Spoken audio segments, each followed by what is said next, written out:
Le 51e album de Johnny Hallyday, Mon pays si est-il amour, génère d'incroyables records de vente. Selon les chiffres tombés ce vendredi 26 octobre 2018, soit pile une semaine après sa sortie, l'opus est précisément vendu à 780 177 exemplaires en l'espace de 7 petits jours. Un chiffre historique qui se rapproche de celui qui a été mis en place pour la sortie, 800 000 copies, et un record en France pour un démarrage, comme l'a annoncé la maison de disques Warner Music France.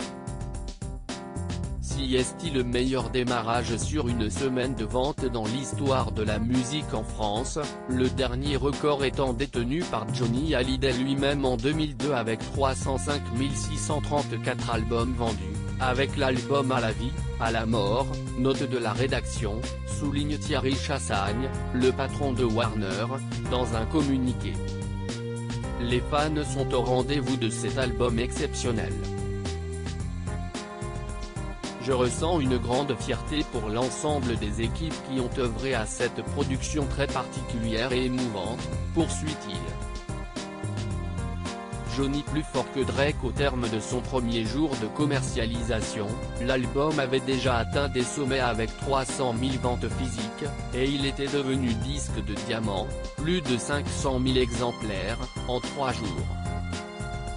Cela faisait longtemps que les fabricants de CD n'avaient pas été mis à rude épreuve pour répondre à une telle demande du public, commente de son côté Stu Bergen, directeur général des services commerciaux mondiaux de Warner Music Group.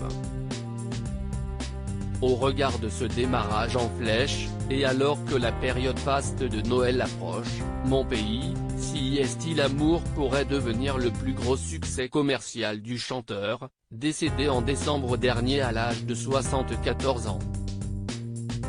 Par ailleurs, comme le soulignent nos confrères de Purchart, ce score est d'autant plus impressionnant à constater qu'il fait mieux que le meilleur démarrage de l'année réalisé aux États-Unis, détenu par un certain Drake avec son album Scorpion.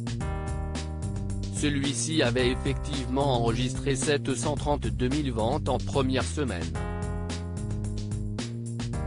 10 mois après sa mort, le taulier fait donc plus fort que l'un des rappeurs les plus influents de sa génération.